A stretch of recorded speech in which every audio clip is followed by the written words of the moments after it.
வணக்கம். Welcome to பணியும் வாய்ப்பும். இந்த வீடியோல சிஜிஎல் 2023ல கேட்ட பாலிட்டியோட பார்ட் 2. நெறைய வேளை நம்மளுக்கு என்ன டவுட் இருக்குன்னா, பாலிட்டி ப்ரீவியஸ் கொஸ்டின் லேர்ன் பண்ணதுல என்ன ஒரு அட்வான்டேஜ் அப்டின்னா, நம்மளுக்கு பாலிட்டி எதுவுமே கரண்ட் அஃபேர் பேஸ்ட் கொஸ்டின் கேட்கவே மாட்டாங்க. எல்லாமே என்னன்னா, நம்மளோட கான்ஸ்டிடியூஷன் ரிலேட்டடா ஸ்டாட்டிக் தான் கேட்க போறாங்க. அதனால நம்ம ப்ரீவியஸ் கொஸ்டின் பார்க்கும்போது, ஒரு கொஸ்டின் ஏரியா எங்க இருந்து கேட்கறாங்கன்னு தெரிஞ்சுக்கலாம். அதோட சேர்த்து அந்த சாப்டர் எந்த கொஸ்டின கேட்கறாங்களோ, அந்த சாப்டர் நம்ம லேர்ன் பண்ணும்போது, அத கண்டிப்பா ஒரு ரிவிஷனாவே எடுத்துக்கலாம். ரைட்டா? சோ அப்படி பார்க்கும்போது இந்த வீடியோட முதல் கொஸ்டின் அப்படின்னு பார்த்தோம்னா which one of the following statement are correct regarding removal of the president of India.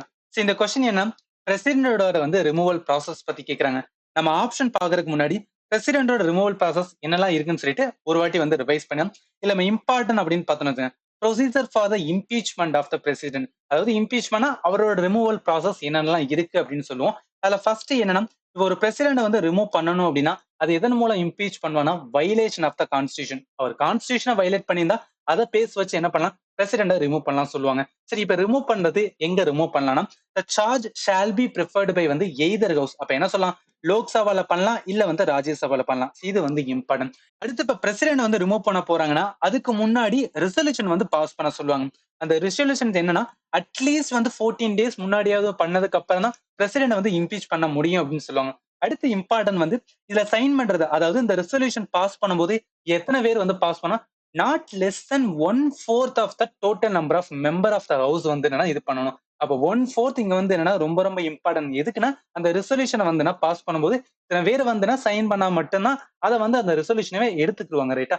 அதுதான் அந்த இடத்துல மென்ஷன் பண்றாங்க.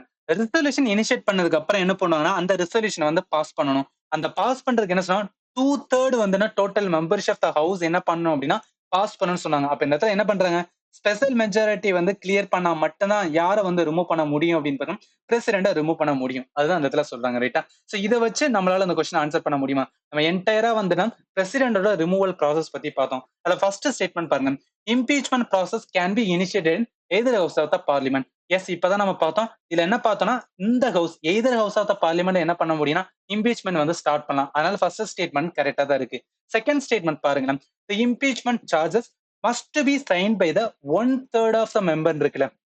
இங்க 1/3 வராது, 1/4 வரும். ஏன் 1/4 வரும்? இப்பதான் பார்த்தோம், இந்த ரெசல்யூஷன்ஸ் எவ்வளவு பேர் இருக்குன்னா 1/4 மெம்பர் என்ன பண்ணணும் அப்படின்னா சைன் பண்ணி கொடுக்கணும் அப்படின்னு சொல்லியிருந்தாங்க. அதனால செகண்ட் ஸ்டேட்மெண்ட் ராங்கா இருக்கு. தேர்ட் ஸ்டேட்மெண்ட் பாருங்களேன், இந்த impeachment process 30 days notice should be given to the president அப்படின்னு இருக்குல்ல. சரி, இப்பதான் நம்ம பார்த்தோம் இதுக்கான நோட்டீஸ் எவ்வளவு நேரம் கொடுக்கணும், 14 days அப்படின்னு பார்த்தோம். அதனால என்ன சொல்லலாம், இந்த இது 30 வராது, 14 நாள் வரும். அதனால இதுவுமே ராங்கா இருக்கு. ஃபோர்த் ஸ்டேட்மெண்ட் பாருங்களேன், the impeachment resolution is passed by the majority of 2/3 of the total membership of that house இருக்குல்ல. இப்பதான் பார்த்தோம், இப்ப ரிமூவ் பண்ணணும், பிரசிடென்ட ரிமூவ் பண்ணணும்னா 2/3 டோட்டல் மெம்பர்ஷிப் த ஹவுஸ் அப்படின்னு பார்த்தோம். அதனால ஃபோர்த் ஸ்டேட்மெண்ட் கரெக்டா தான் இருக்கு. இதுல 2 ஸ்டேட்மெண்ட் கரெக்டா இருக்கு. ஃபர்ஸ்டும் அதே மாதிரி ஃபோர்த். அதனால என்ன வரும், ஆன்சர் டி தான் வரும். ஏன்னா பியும் சியும் ராங்கா இருக்கு. ரைட்டா? சரி, ஓகே. அடுத்த கொஸ்டின்ஸ் என்ன போயிடலாம். இது ரொம்ப ஈஸியான question. which one of the following not a fundamental rights mentioned in the Indian constitution. இப்ப நம்ம ஃபண்டமெண்டல் ரைட்ஸ் அப்படின்னு வந்தாவே மொத்தம் 6 சாப்டர் இருக்கும். அந்த 6 சாப்டர் என்ன தெரிஞ்சா போதும், அதை வச்சு நம்மளால ஆன்சர் பண்ண முடியும். ரைட்டா? இதுல என்னன்னா, ஃபண்டமெண்டல் ரைட்ஸுக்கான ஜஸ்ட் பேசிக் மட்டும் ஒரு வாட்டி ரிவைஸ் பண்ணலாம். இதுல தெரிஞ்சுக்கிற வேண்டியதுன்னா மொத்தம் 6 சாப்டர் அப்படின்னு பார்த்தோம். அதுல first chapter right to equality. இது கீழே வர ஆர்டிகல் 14ல இருந்து 18 வரும். அடுத்து ரைட் டு ஃப்ரீடம். இது என்ன 19ல இருந்து 22 வரும். அடுத்து ரைட் அகைன்ஸ்ட் எக்ஸ்பிளைட்டேஷன். இது 23, 24 அந்த ஆர்டிகல்ஸ் வரும். அடுத்து right to freedom of religion 25ல இருந்து 28 வரும். அடுத்து கல்ச்சரல் அண்ட் எஜுகேஷன் ரைட். இது 29 அண்ட் 30 வரும். Right to constitution remedies article 32 வரும். இது எதுக்கு சொல்றேன் அப்படின்னா, ஃபண்டமெண்டல் ரைட்ஸ் ரிலேட்டடா நிறைய கொஸ்டின்ஸ் என்ன கேட்டுட்டே இருக்காங்க. இது எல்லாத்தையுமே நான் லேர்ன் பண்ணும்போது கண்டிப்பா ஈஸியா ஆன்சர் பண்ணிடலாம். ரைட்டா? இப்ப இதுல கேட்ட கேள்வி என்ன, எது நாட் ஃபண்டமெண்டல் ரைட்ஸ் அப்படின்னு தான் கேட்டிருக்காங்க. அப்ப டைரக்டா என்ன சொல்லணும், ரைட் டு ஈக்குவாலிட்டி இருக்கு, right to freedom of religion இருக்கு, ரைட் டு ஃப்ரீடம் இருக்கு. எது கிடையாதுன்னா, ரைட் டு ஓட் என்ன ஃபண்டமெண்டல் ரைட்ஸ் கிடையாது. பட் என்னன்னா, இது ஒரு கான்ஸ்டிடியூஷன் ரைட் அப்படின்னு சொல்லலாம். ஏன் கான்ஸ்டிடியூஷன் ரைட்னா, நம்மளோட ரைட் டு ஓட் நம்ம கான்ஸ்டிடியூஷன் மென்ஷன் பண்ணிக்காங்க. ஆனா ஃபண்டமெண்டல் ரைட்ஸ்ல மென்ஷன் பண்ணல. ரைட்டா? அதனால ஆன்சர் என்ன வரும்னா ஏ தான் வரும். சரி, ஓகே. அடுத்த கொஸ்டின்ஸ் போயிடலாம். இந்த கொஸ்டின் பாருங்களேன், The state of Kerala versus Leesamma Joseph case deals with இருக்குல்ல. நம்ம சிஜிஎல் எக்ஸாம் பொறுத்தளவுக்கு என்னன்னா, எவ்ரி இயர் 1ல இருந்து ஒரு 2 கொஸ்டின் எதுக்கு ரிலேட்டடா கேட்டுறேன்னா, சுப்ரீம் கோர்ட்டோட என்னன்னா ஃபேமஸான ஜட்ஜ்மெண்ட்டை கேட்டுறாங்க. அப்ப என்ன பண்ணலாம், சுப்ரீம் கோர்ட் ஜட்மெண்ட் ரிலேட்டடா ஏதாவது இம்பார்ட்டன்ட் நியூஸ் ஆர்டிக்கல் இருந்துச்சுன்னா நம்ம எக்ஸாம் இயருக்கு ப்ரிப்பேர் பண்ணும்போது அதை லேர்ன் பண்ணணும். அதுதான் இந்த மாதிரி கொஸ்டின் வந்து நம்மளோட லேர்னிங் ரேட்டா. அப்படி பார்க்கும்போது இந்த கேஸ்ல என்ன சொல்லுவாங்கன்னா, பர்சன் வித் டிசபிலிட்டி இருக்காங்கன்னா அவங்களுக்கு ரைட் டு ரிசர்வேஷன் எதுல ப்ரொமோஷன்லயும் இருக்கு அப்படின்னு சொல்லி இந்த ஜட்மெண்ட், அதாவது இந்த கேஸ்ல வந்து மென்ஷன் பண்ணியிருப்பாங்க. அப்ப தெரிஞ்சுக்கிற வேண்டியது என்ன, பர்சன் வித் டிசபிலிட்டி அதுல ப்ரொமோஷன்ஸ் வந்து ரைட் டு ரிசர்வேஷன் இருக்கு. அது ரிலேட்டடா சொன்னப்பட்ட வந்து என்ன ஒரு ஜட்மெண்ட் தான் என்ன, ஸ்டேட் ஆஃப் கேரளா வெர்சஸ் வந்து லீசமா ஜோசப் அப்படின்னு சொல்லலாம். இது எதை வச்சு சொல்லியிருப்பாங்க, ஆர்டிகல் 16 சப் கிளாஸ் 4ல வந்து நம்மளோட constitution empowering the state to make provision for the reservation in matter of promotion in favor of any backward class of citizen. அந்த any backward class தான் யாருன்னா பர்சன் வித் வந்து டிசபிலிட்டி கேட்டகரி, அதை வச்சு இதுல கொடுத்துருக்காங்க ரைட்டா. அப்படி பார்க்கும்போது இந்த கொஸ்டினுக்கான கரெக்ட் ஆன்சர் என்ன வரும், டி தான் வரும். ஏன்னா பர்சன் வித் டிசபிலிட்டி இந்த ஜட்மெண்ட் சொன்னப்பட்ட வந்து ஆர்டிகல். ஓகே, அடுத்த கொஸ்டின்ஸ் வந்து என்னன்னா போயிடலாம். இது ஒரு நல்ல கொஸ்டின்.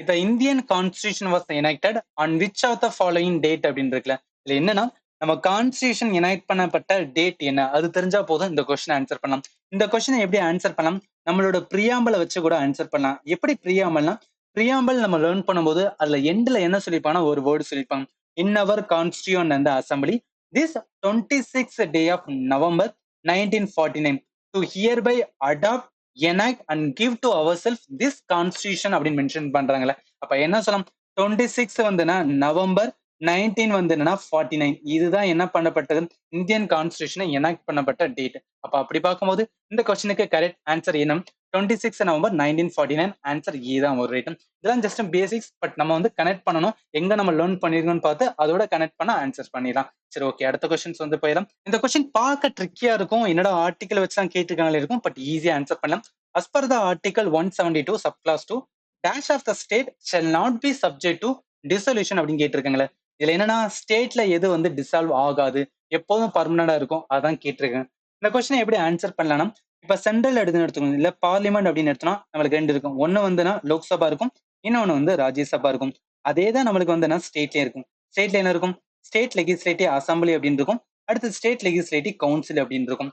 இங்க இருக்கிற அந்த லோக்சபா அண்ட் வந்து ஸ்டேட் லெகிஸ்லேட்டிவ் அசம்பிளி ரெண்டுமே என்ன இருக்குன்னா டிசால்வ் வந்து பண்ணுவோம் எவ்ரி வந்து 5 years ஒன்ஸ். எதுக்காகனா எலெக்ஷன் வந்து கண்டக்ட் பண்றதுக்காக. பட் இங்க இருக்கிற Rajya Sabha and state legislative council என்ன சொல்லுவாங்கன்னா டிசால்வே ஆகாது, பர்மனண்டான பாடின்னு சொல்லுவாங்க. ஏன் இது பர்மனண்டா பாடி இருக்குன்னா, எப்போதும் வந்து என்ன அப்படின்னா ஏதாவது ஒரு ஹவுஸ் வந்து ஃபங்க்ஷன் ஆயிட்டே இருக்கணும்னு சொல்லி வந்துன்னா இதை வந்து வச்சிருப்பாங்க அஸ் அ கன்வென்ஷனா.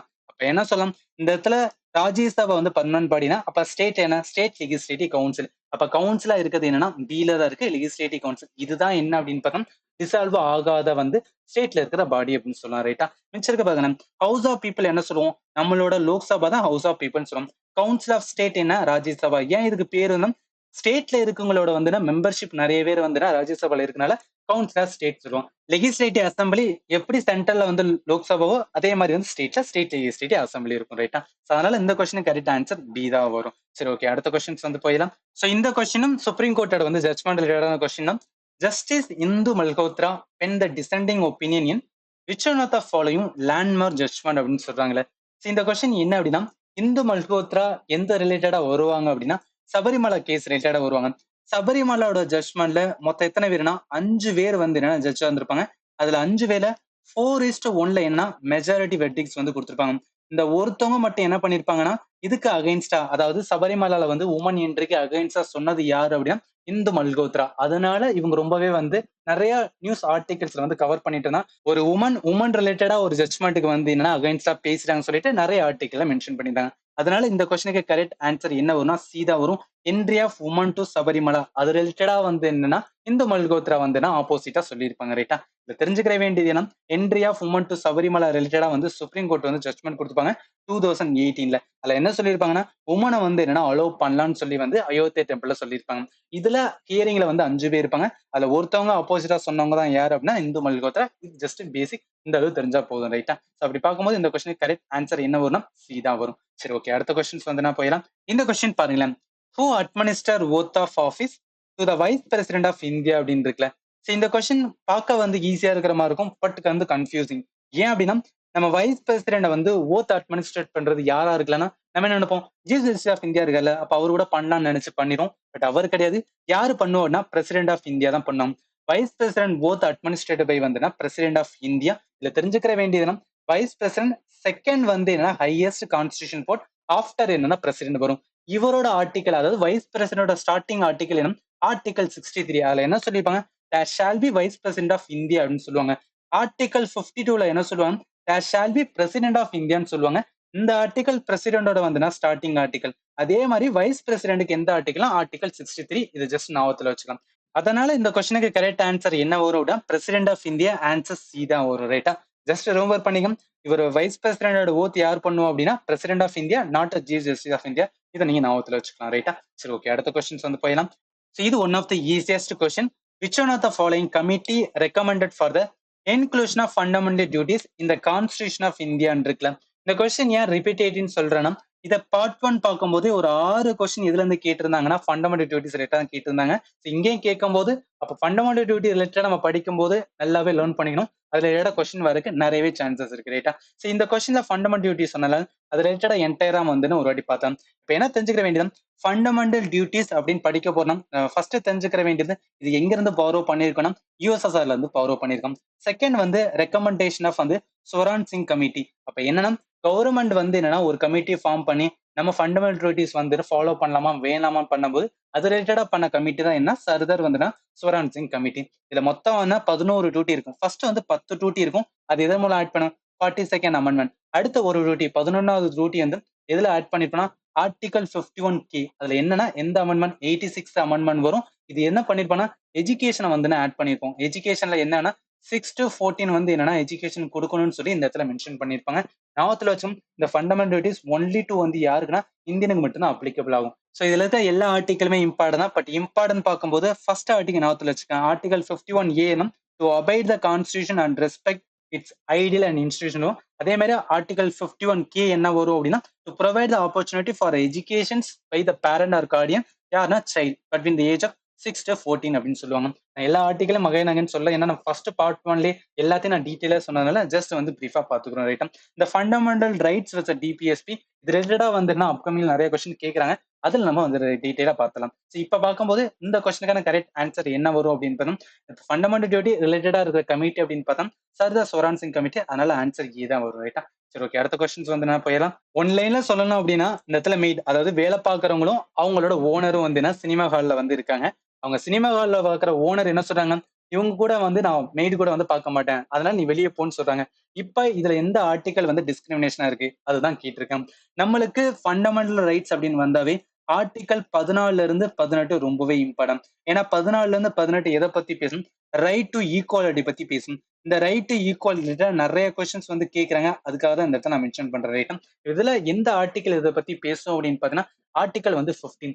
ஏன் ஆர்டிகல் 15 பேசுனா, article 15 it prohibit discrimination on the ground of religion, race, caste, sex or place of birth. இந்த செனாரில என்ன ஆஸ்க் ஏ வந்து என்னன்னா ஆஸ்கிங் மேட் டு லீவ்னா, அப்ப இந்த இடத்துல என்ன பண்றாங்க, டிஸ்கிரிமினேஷன் ஃபார்ம் ஆஃப் வந்து என்னன்னா அவங்களோட ஆக்குபேஷன். அப்ப என்னன்னா சோசியல் ஸ்டேட்டஸ் வந்து காமிக்கிறாங்க. அதனால இந்த இடத்துல டிஸ்கிரிமினேஷனா இருக்கு.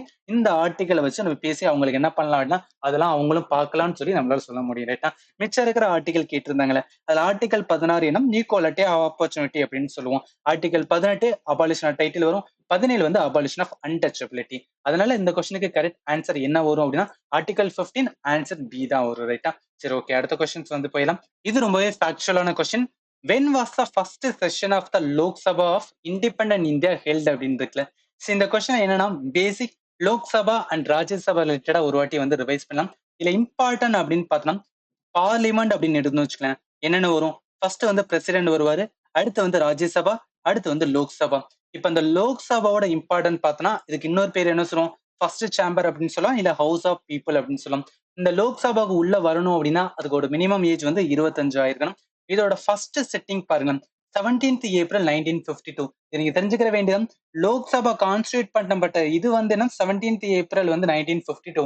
ஆனா ஃபர்ஸ்ட் செஷன் எப்ப கண்டக்ட் பண்ணிருக்காங்க 13th May வந்து 1952. இது மட்டும் ரொம்ப ரொம்ப இம்பார்ட்டன்ட். இதை வந்து ஞாபகத்துல வச்சுக்கலாம். அடுத்து பார்த்தோம்னா ராஜ்யசபா. ராஜ்யசபால இம்பார்ட்டன்ட் தான். இதுக்கு பேர் கவுன்சில் ஆஃப் ஸ்டேட் சொல்லலாம், இல்ல ஹவுஸ் ஆஃப் வந்து எல்டர் சொல்லலாம், அது வந்து செகண்ட் சேம்பர் சொல்லலாம்.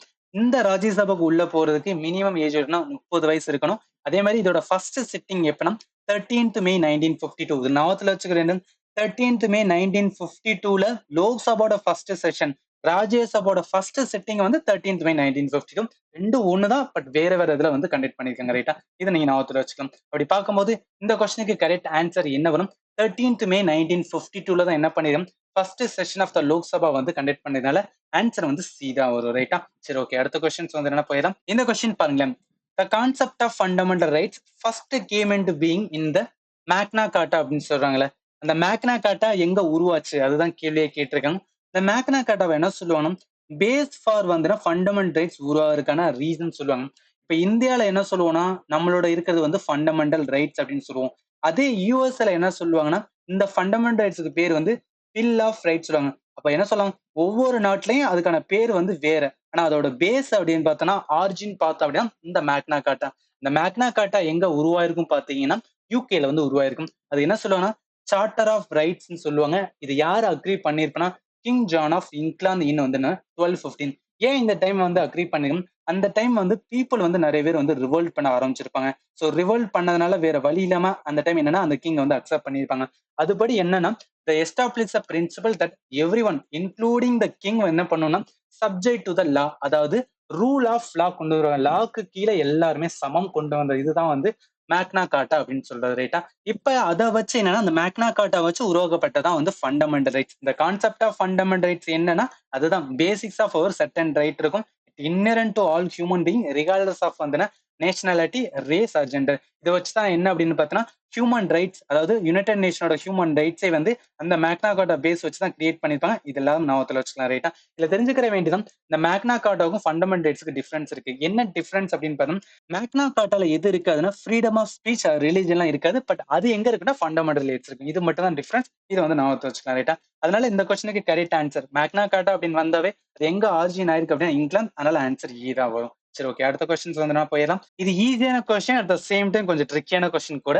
ஏன்னா the chairman of the state public service commissions can be removed by the order அப்படின்னு இருக்குல்ல.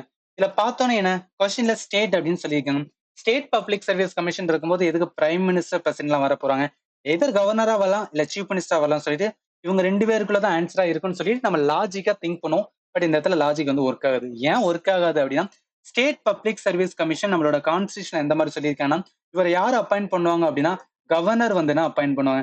ஆனா ரிமூவ் பண்றது யாரு அப்படின்னா பிரசிடென்ட் வந்து ரிமூவ் பண்ணுவாங்க. இது நம்ம கான்ஸ்டியூஷன்ல சொல்லப்பட்டதுனால இது நம்ம தெரிஞ்சுக்கலாம். ரைட்டா? சோ அதனால இந்த கொஸ்டினுக்கு கரெக்ட் ஆன்சர் வந்து பி தான் வரும். ஏன் பிரசிடென்ட் வராருன்னா, ஆல்ரெடி சொன்ன மாதிரி தான் ஸ்டேட் பப்ளிக் சர்வீஸ் கமிஷனோட இது வந்து அப்பாயின்மெண்ட் ஆஃப் மெம்பர் யார் பண்ணுவாங்கன்னா கவர்னர் ஆஃப் த ஸ்டேட் பண்ணுவாங்க. இவங்களோட டேர்ம் பார்த்தோம் அப்படின்னு பார்த்தோன்னா 6 இயர்ஸா இருக்கும். ஆர் வந்து 62 இயர்ஸ் வந்து என்னன்னா இருக்கலாம். ரைட்டா? அடுத்த இம்பார்ட்டன்ட் பார்த்தோன்னா இவங்களோட ரீஅப்பாயின்மெண்ட்டுக்கு இன்எலிஜிபிள் சொல்லுவாங்க. மறுபடியும் அந்த ஆஃபீஸை ஹோல்ட் பண்ணலாம், அது வந்து கிடையாது.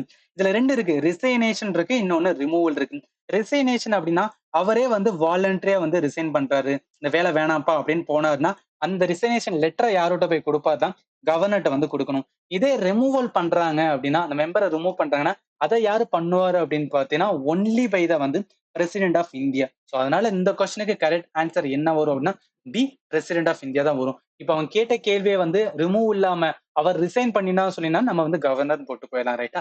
சரி, ஓகே. அடுத்த கொஸ்டின்ஸ் வந்து போயிடலாம். இந்த கொஸ்டின் பாருங்களேன். In case of Indian citizen is arrested and denied the right to be defended, then in such a situation which article of Indian constitution can provide a relief இருக்குல்ல. இந்த question டைரக்டா fundamental ரைட்ஸோட ஆர்டிக்கலை பத்தி கேட்டிருக்காங்க. இப்ப எந்த article arrester and டினைலேட்டடா இருக்குன்னு தெரிஞ்சா போதும், அதை வச்சு நம்மளால ஆன்சர் பண்ணிடலாம். இப்ப இம்பார்ட்டன்ட் தெரிஞ்சுக்கிற வேண்டியது என்ன, ஆர்டிக்கல் 19ல இருந்து 22 பார்த்தோம்னா 19வது ஆர்டிக்கல் ஃப்ரீடம் சொல்லுவோம். 6 ஃப்ரீடத்தை வந்து மென்ஷன் பண்ணிருக்கோம். ஃப்ரீடம் ஆஃப் ஸ்பீச் இருக்கும், அசம்பிளி வந்து ஃப்ரீடமா இருக்கும், ஃப்ரீடம் ஃப்ரம் அசோசியேஷன், அதே மாதிரி வந்துன்னா to freedom to move freely, reside and settle, அதே மாதிரி பிராக்டிஸ் எனி ப்ரொஃபஷன். இந்த 6 ஃப்ரீடம் எதுல இருக்குன்னா ஆர்டிகல் 19ல மென்ஷன் பண்ணிருப்பாங்க.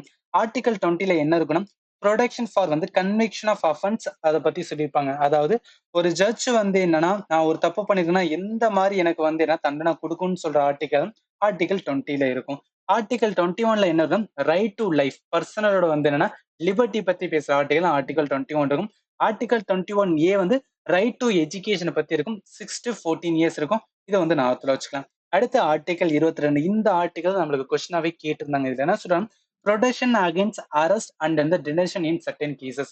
இதுல என்ன மென்ஷன் பண்ணணும், இப்போ ஒரு போலீஸ் வந்து ஒருத்தவங்களை அரெஸ்ட் பண்றாங்கன்னா எப்படி அரெஸ்ட் பண்ணணும் அதை பத்தி பேசுறதுதான் ஆர்டிகல் 22. இதுல யாருமே என்ன பண்ண முடியாதுன்னா, ஒருத்தவங்கள அரெஸ்ட் பண்ணிட்டாங்க அப்படின்னு பார்த்தீங்கன்னா, ஜஸ்ட் வந்து இது பண்ண முடியாது. அத அரெஸ்ட் பண்றதுக்காக இன்ஃபார்ம் பண்ணணும். அட் த சேம் டைம் வந்து அவங்களுக்கு ஒரு ரைட்ஸ் இருக்கு. என்ன ரைட் அப்படின்னு பார்த்தீங்கன்னா, கன்சல்ட் பண்ண முடியும். அதாவது அவங்க ஒரு லா அட்வொகேட் இருக்காங்கன்னா, அவங்கள கன்சல்ட் பண்றதுக்கான ரைட்ஸுமே வந்து அலோவ் பண்ணணும்னு சொல்லுவாங்க. இப்ப யாராவது ஒருத்தவங்கள அரெஸ்ட் பண்ணிட்டாங்க அப்படின்னா, அவங்கள 24 மணி நேரத்துக்குள்ள யார்கிட்ட போய் நின்றணும்? கோர்ட் முன்னாடி. அதாவது டிஸ்ட்ரிக்ட் மஜிஸ்ட்ரேட் முன்னாடி நிப்பாட்டணும்னு சொல்லி வந்து சொல்லுவாங்க. இதெல்லாம் எதுல சொல்லிருப்பாங்கன்னா, ஆர்டிகல் 22ல சொல்லிருப்பாங்க. ரைட்டா? அப்படி பார்க்கும்போது இந்த கொஸ்டினுக்கு கரெக்ட் ஆன்சர் என்ன வரும்னா, ஆர்டிகல் 22 ஆன்சர் ஏல இருக்கு. அதனால இதுதான் வந்து கரெக்ட்டான ஆன்சர். ரைட்டா? சரி, ஓகே. அடுத்த கொஸ்டின்ஸ் வந்து என்னன்னா போயிடலாம். இது வந்து ஒரு நல்ல question. Which one of the following statement are correct regarding the finance commission of India அப்படின்னு இருக்குல்ல. நம்ம ஆப்ஷனை பார்க்கறதுக்கு முன்னாடி ஃபினான்ஸ் கமிஷன் ரிலேட்டடா என்னெல்லாம் லேர்ன் பண்ணணும் அப்படின்னு பார்த்தலாம். இப்போ ஃபினான்ஸ் கமிஷன் அப்படின்னு வச்சுன்னு வச்சுக்கலாம். ஃபர்ஸ்ட் இம்பார்ட்டன்ட் தெரிஞ்சுக்கிற வேண்டியது நம்மளோட ஆர்டிகல் 280 பத்தி பேசும். அடுத்து இது குவாசி ஜுடிஷியல் பாடின்னு சொல்லுவாங்க. இந்த ஃபினான்ஸ் கமிஷனை யாரு கான்ஸ்டியூட் பண்ணுவோம் அப்படின்னா பிரசிடென்ட் வந்து கான்ஸ்டியூட் பண்ணுவாங்க. அடுத்து இதோட கம்போசிஷன் வந்து மொத்தம் 5 பேர் இருப்பாங்க. இந்த 1 வந்து சேர்மன், 4 பேர் மெம்பரா இருப்பாங்க. இந்த கம்போசிஷன் யாரு கிரியேட் பண்ணா பார்லிமெண்ட் கிரியேட் பண்ணது. இவங்க எலிஜிபிள் ஃபார் ரீஅப்பாயின்மெண்ட். அதாவது இந்த மெம்பரா இருப்பவங்க அவங்க என்ன பண்ணலாம், சேர்மனா ஆகலாம். சேர்மன் மறுபடியும் வந்து என்ன பண்ணலாம்னா இன்னொரு வாட்டியும் சேர்மனா ஆகலாம். அதுதான் ரீஅப்பாயின்மெண்ட்க்கான எலிஜிபிலிட்டி. இப்ப பார்லிமெண்ட் என்ன பண்ணுவாங்க அப்படின்னா டிட்டர்மைன் பண்ணுவாங்க தியர் குவாலிஃபிகேஷன். இப்ப மொத்தம் 5 பேர் பார்த்தோம். இல்ல சேர்மனுக்கு வந்து என்ன இருக்குன்னா அவங்களுக்கு எக்ஸ்பீரியன்ஸ் இருக்குன்னு இன் பப்ளிக் அஃபேர். அதே மாதிரி one qualified to be appointed as a judge of the supreme court இருப்பாங்க. அடுத்து என்னன்னா having specialised knowledge in the finance, economics, அதே வந்து ஃபினான்ஷியல் மேட்டர். இது எப்படி இருக்குன்னா மொத்தம் 5 பேர்ல வந்து சேர்மன் ஒருத்தவங்க, மிச்சதுல 2 பிரிச்சுங்க. 2 பேர் என்ன அப்படின்னு பாத்தீங்கன்னா சுப்ரீம் கோர்ட் சைடா இருப்பாங்க. 2 பேர் வந்துன்னா சென்ட்ரல் கவர்மெண்ட் சைடா இருப்பாங்க. எதுக்கு அப்படின்னு பார்த்தா அவங்களோட இதை காமிக்கிறதுக்காக. ரைட்டா? இதுதான் வந்துன்னா அவங்களோட மெம்பர்ஷிப்பா இருக்கும். அடுத்த ஃபங்க்ஷன் இவங்க என்ன பண்ணுவாங்கன்னா டிஸ்ட்ரிபியூஷன் ஆஃப் வந்து நெட் ப்ரொசீட் ஆஃப் வந்து டாக்ஸஸ் சென்ட்ரல் கவர்மெண்ட் ஸ்டேட்டுக்கு வந்து பிரிச்சு கொடுக்குற ரோல் யாருக்குன்னா ஃபினான்ஸ் கமிஷன் இருக்கும். இவங்க கொடுக்குறது ஜஸ்ட் ரெக்கமெண்டரி. இது ரொம்ப ரொம்ப இம்பார்ட்டன்ட். நிறைய வாட்டி கேட்டிருக்காங்க. ஜஸ்ட் ரெக்கமெண்டிங் தான். இது என்ன அப்படின்னா பைண்டிங் கிடையாது. யாருக்கிட்டனா பிரசிடென்ட். சரிங்களா? இது ரொம்ப இம்பார்ட்டன்ட். அடுத்து இம்பார்ட்டன்ட் பார்த்தீங்கன்னா ஃபர்ஸ்ட் ஃபினான்ஸ் கமிஷனோட சேர்மன் ஏன்னா கேசி நியூவே வரும். 15th ஃபினான்ஸ் கமிஷனோட சேர்மன் வந்து என்கே சிங். இப்ப 16th வந்துருச்சு. 16th ஒரு சேர்மன் யாருன்னா அரவிந்த் அப்படின்னு வருவாங்க. இது ஜஸ்ட் ரிமூவ் பண்ணிக்கங்க. இது கேட்டாங்க அப்படின்னா நம்மளுக்கு வந்து என்னன்னா ஆன்சர் பண்ணிடலாம். ரைட்டா? சோ அப்படி பார்க்கும்போது இப்ப ஃபினான்ஸ் கமிஷன் கிட்ட என்டையரா பார்த்தனால இப்ப நம்மளுக்கான வந்து கொஸ்டின் வாங்கலாம். ஃபர்ஸ்ட் ஸ்டேட்மெண்ட்ல the finance commission consists of வந்து chairman and 4 other member. S, இப்பதான் பார்த்தோம் மொத்தம் 5 பேரு. அதனால ஃபர்ஸ்ட் ஸ்டேட்மெண்ட் கரெக்டா தான் இருக்கு. Second statement the recommendation made by the finance commission are binding. இப்பதான் பார்த்தோம் இந்த ரெக்கமெண்டேஷன் ஜஸ்ட் வந்து என்ன அப்படின்னு பார்த்தோம்னா ஒரு விதமான வாலண்ட் தான். இந்த இடத்துல எந்த ஒரு ஆப்ளிகேஷன் கிடையாது. இது வந்து பைண்ட் பண்ணணும் அப்படின்னு சொல்லி. ரைட்டா? அதனால செகண்ட் ஸ்டேட்மெண்ட் வந்து டெஃபினட்டா தப்பு. இங்க செகண்ட் ஸ்டேட்மெண்ட் டெஃபினட்டா எடுத்தாவே ஆன்சர் வந்துடும். பிஏ எடுத்து விட்டுருங்க. ஏன்னா கொஸ்டின் ஆஸ்கிங் அபவுட் வந்து கரெக்ட் தான் கேட்டிருந்தால ஃபர்ஸ்ட் வராது, செகண்ட் வராது, அதே மாதிரி வந்து டி வராது. அதனால ஒன்லி ஆப்ஷன் வந்து சி, ஏ மட்டும் தான் வந்து கரெக்ட். ஸ்டேட்மெண்ட் 3 பாருங்களேன். Article 280 of Indian constitution talk about the recommendation of the finance commission. இந்த இடத்துல ஏன்னா ரெக்கமெண்டேஷன் வராது, கான்ஸ்டியூட் பண்ண பற்றி தான் எதை பத்தி பேசிருப்பாங்க அப்படின்னா ஆர்டிகல் 280ல சொல்லியிருப்பாங்க.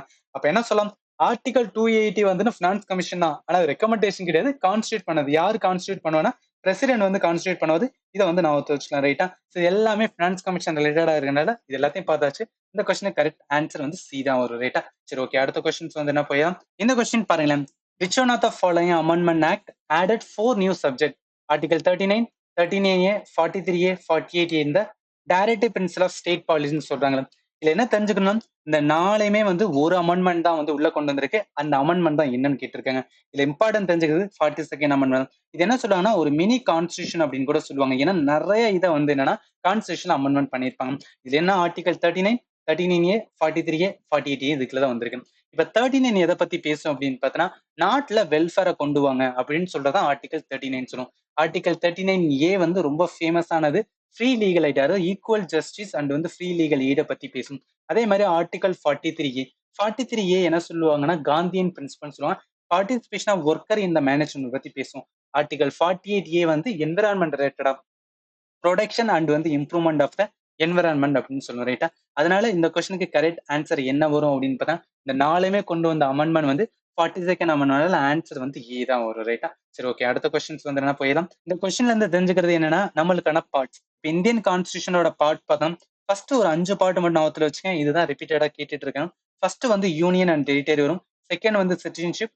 தேர்ட் வந்து என்ன ஃபண்டமெண்டல் ரைட்ஸ். ஃபோர்த் வந்து டைரக்டிவ் பிரின்சிபல். 4A வந்து ஃபண்டமெண்டல் டியூட்டி, 5th வந்து யூனியன் கவர்மெண்ட் ரைட்டா.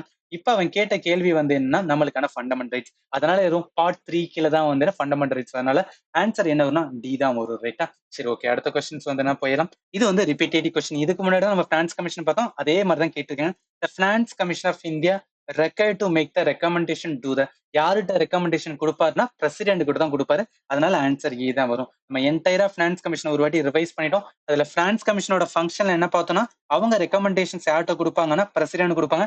பிரசிடென்ட் தான் என்ன பண்ணுவாருன்னா பார்லிமெண்ட்ல வந்து வைப்பார் ரைட்டா. இது ஜஸ்ட் பேசிக்ஸ், நீங்க வந்து ஞாபகத்துல வச்சுக்கலாம். அதனால இந்த கொஸ்டின் கரெக்ட் ஆன்சர் என்ன வரும்? ஏ தான் வரும். சரி ஓகே, அடுத்த கொஸ்டின்ஸ் வந்து என்ன போயிடலாம். இது வந்து ஒரு நல்ல கொஸ்டின். சுப்ரீம் கோர்ட் ரிலேட்டடா ஃபர்ஸ்ட் கொஸ்டின் கேட்டிருக்காங்க.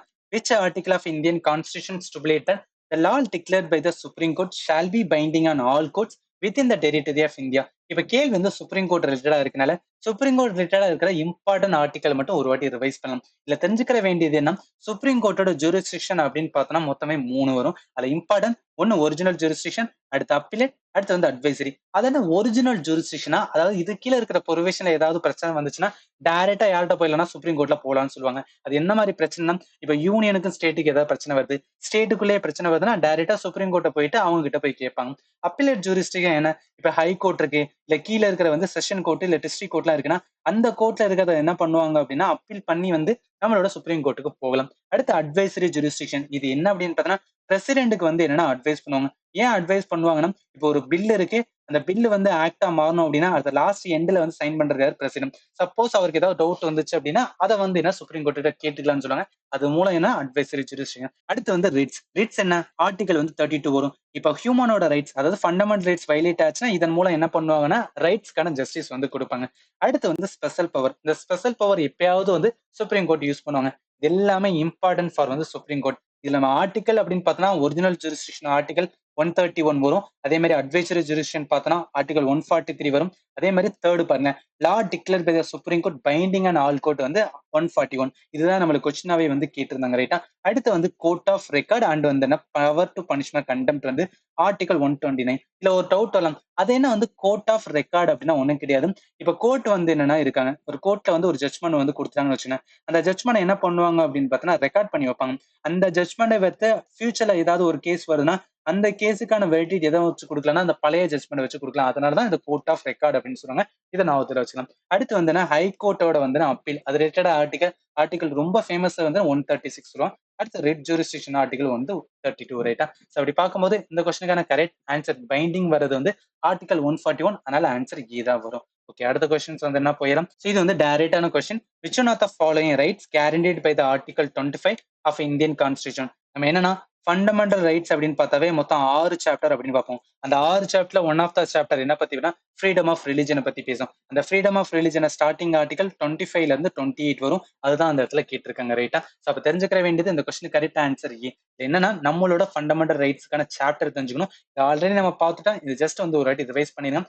தெரிஞ்சுக்கிற வேண்டியது மொத்தம் 6 சாப்டர் இருக்கு. அந்த 6 சாப்டர் நம்மளுக்கான ஆர்டிகல்ஸ் இன்க்ளூடிங் தெரிஞ்சிருக்கணும் ரைட்டா. சரி, அதனால இந்த கொஸ்டினுக்கு கரெக்ட் ஆன்சர் என்ன வரும்? இதா வரும். சரி ஓகே, அடுத்த கொஸ்டின்ஸ் வந்து என்ன போயிடும். இதுவும் ஈஸியான கொஸ்டின் தான். which one of the following article of a constitution of India enshrine to value and preserve the rich heritage of our composite culture சொல்றாங்களே. இந்த கொஸ்டின் நான் ஏன் ஈஸின்னு சொன்னேன்னா அவை ரொம்ப இம்டத்தா போல சப் கிளாஸ் வரைக்கும் போகல, ஜஸ்ட் பேசிக்ஸா வந்து என்ன சொல்லியிருக்கேன்னா எதுக்கு கீழே இதெல்லாம் இருக்கு அப்படின்னு தான் கேட்டிருக்கேன். இது எதுல வரும்னா நம்மளோட ஃபண்டமெண்டல் டியூட்டிஸ்ல வரும். ஃபண்டமெண்டல் டியூட்டிஸ் ஆர்டிகல் 51A எதுக்குல கொண்டு வந்திருப்போம்? 42nd amendment. 42nd amendment year என்ன அப்படின்னா 4+2 அப்படின்னு கூட, அதாவது இங்க 4+2 ரெண்டையும் கூட்டினா வந்து 6. அப்ப 1976ல வந்தது அப்படின்னு ஞாபகத்தை வச்சுக்கலாம் ரைட்டா. இந்த கொஸ்டின் கரெக்ட் ஆன்சர் வந்து ஏ தான் வரும்.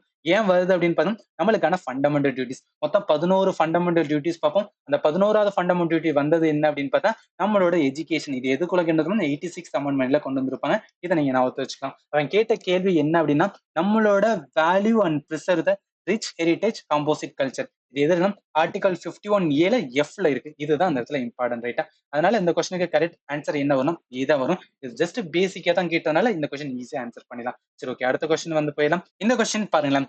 which one of the following statement are correct regarding parliamentary committeeன்னு சொல்றாங்களே. நம்ம இங்க இருக்கிற வந்து ஸ்டேட்மெண்ட் பாக்குறதுக்கு முன்னாடி பார்லிமெண்டரி கமிட்டியோட சாப்டர் மட்டும் ஒரு வாட்டி வந்து ரிவைஸ் பண்ணலாம். இதுல இம்பார்ட்டன்ட் அப்படின்னு பார்த்தோம்னு வச்சுக்கோங்க, பார்லிமெண்டரி கமிட்டின்னு பார்த்தாவே 2 சொல்லுவாங்க.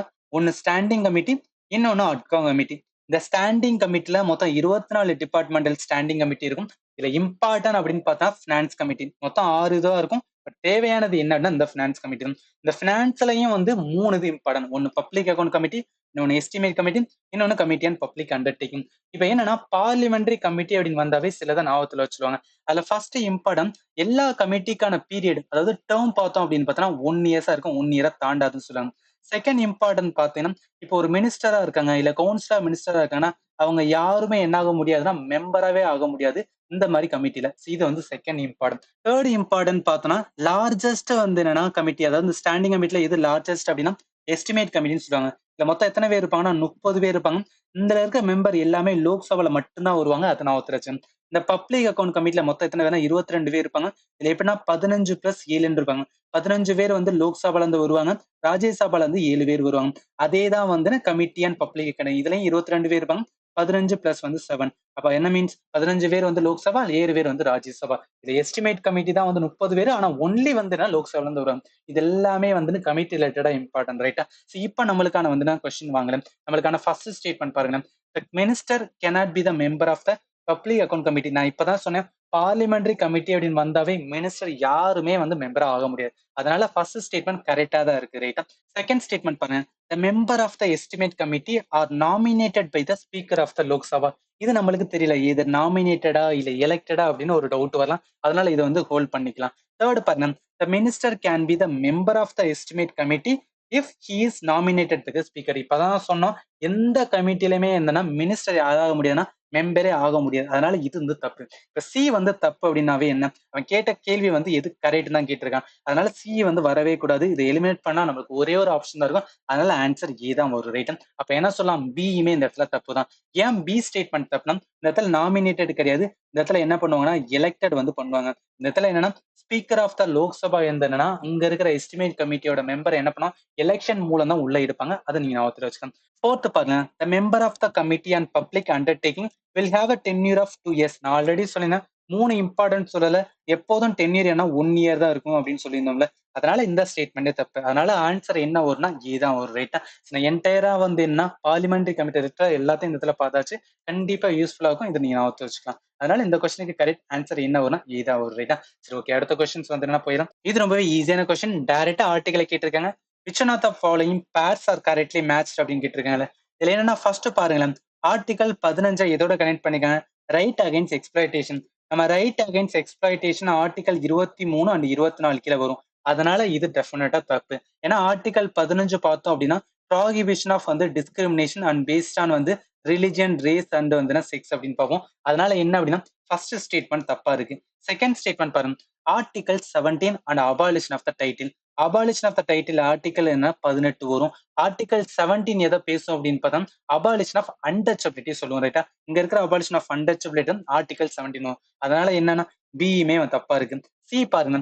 Article 19 protection and certain rights regarding the வந்து freedom of speech. Yes, freedom of ஸ்பீச்ல வந்து 19ல எதுனா மொத்தம் 6 ஃப்ரீடம் வந்து மென்ஷன் பண்ணிருப்பாங்க. அதுல ஒன் ஆஃப் த ஃப்ரீடம் தான் இது, ரைட்டா? அதனால சி வந்து கரெக்டா தான் கொடுத்தனால இதுதான் ஆன்சர் இருக்கும். அடுத்த ஆப்ஷன் டி பாருங்க. ஆர்டிகல் வந்து 14 எதோட கனெக்ட் பண்ணிக்கோங்க, அபாலிஷன் ஆஃப் அன்டச்சபிலிட்டி.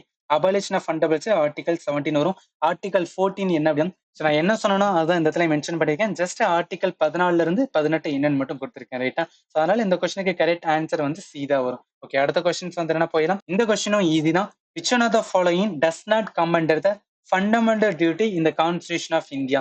இந்த கொஸ்டின்ல இருந்து என்ன தெரிஞ்சுக்கலாம் அப்படின்னா ஆர்டிகல் 1ல இருந்து ஆர்டிகல் 51A இது வரைக்கும் எல்லாத்தையுமே ஞாபகத்துல வச்சுக்கேன். கொஸ்டின் இது ரிலேட்டடா தான் ஆர்டிகலாவே கேட்டுட்டு இருக்காங்கல்ல. ஸோ அதனாலதான் நான் சொல்றேன். இப்போ என்ன ஃபண்டமெண்டல் டியூட்டிஸா என்னெல்லாம் வரும் அப்படின்னு தெரிஞ்சா போதும். அதை வச்சு நம்மளால வந்து எலிமினேட் பண்ணலாம். இதுல இம்பார்ட்டன்ட் பார்க்க வேண்டியதுன்னா ஆர்டிகல் வந்து என்ன, இதுல இம்பார்ட்டன்ட் பார்க்க வேண்டியதுன்னா ஃபண்டமெண்டல் டியூட்டிஸ் அப்படின்னு வந்தாவே மொத்தம் 11 வந்து டியூட்டிஸ் இருக்கும். அதுல ஃபர்ஸ்ட் வந்து அபைட் பண்ண சொல்லுவாங்க நம்மளோட கான்ஸ்டியூஷன். செகண்ட் வந்து cherish and follow the noble idea. C என்ன வரும், அப்கோல் and protect the sovereignty, unity and integrity. D என்ன வரும், டிஃபெண்ட் த கண்ட்ரின்னு வரும். அடுத்து இ வந்து ப்ரொமோட் த ஹார்மோனி, அதாவது காமன் பிரதர்ஹுட். அடுத்து எஃப் என்ன வரும், ரிச் ஹெரிடேஜ் வந்து நம்ம வந்து என்னன்னா ப்ரிசர்வ் பண்ண சொல்லுவாங்க. அடுத்து வந்து நேச்சுரல் என்விரான்மெண்ட்டை வந்து நம்ம ப்ரொடெக்ட் பண்ணணும்னு சொல்லுவாங்க. அடுத்து develop the scientific temper or humanism ஸ்பிரிட்னு வரும். அடுத்து சேஃப்கார்ட், அதே மாதிரி அப்சர்வ். ஏதாவது சேஃப்கார்ட் சொன்னா பப்ளிக் ப்ராப்பர்ட்டியை சேஃப்கார்ட் பண்ணும், வயலன்ஸை வந்து என்னன்னா ஸ்டாப் பண்ணணும்னு சொல்லுவாங்க. அடுத்து ஸ்ட்ரைவ் டுவர்ட்ஸ் வந்து எக்ஸலன்ட் இன் ஆல் ஸ்பேஸ் சொல்லுவாங்க. அடுத்து வந்து நம்ம எஜுகேஷன், பேரண்ட் கார்டியன் எஜுகேஷன் வந்து என்ன கொடுக்கணும்னு சொல்லுவாங்க. இது எல்லாமே என்ன ஃபண்டமெண்டல் டியூட்டிஸ்ல இருக்கு.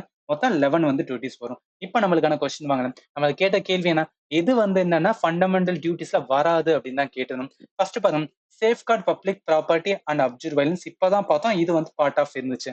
அடுத்து cherish and follow the Nobel ஐடியாவும் இருந்துச்சு. மூணாவது பாருங்க, எக்ஸைஸ் அடல்ட் பிரான்சைஸ் வந்து நம்ம பார்க்கவே இல்லை. இங்க எங்கேயுமே என்ன அப்படின்னா ஃபண்டமெண்டல் டியூட்டிஸ்ல நம்மளுக்கான அடல்ட் சஃப்ரேஜ் பத்தி பேசவே இல்லை. அதனால என்ன சொல்லலாம், இதுதான் வந்து என்ன not commented fundamental duty. Answer வந்து சீதா வரும். டி பாருங்களேன், அப்கோல் and protect the sovereignty, unity and integrity. இதுவுமே நம்ம என்னன்னா பார்ட் ஆஃப் அந்த எதுக்குல ஃபண்டமெண்டல் டியூட்டிஸ்ல தான் இருக்கு.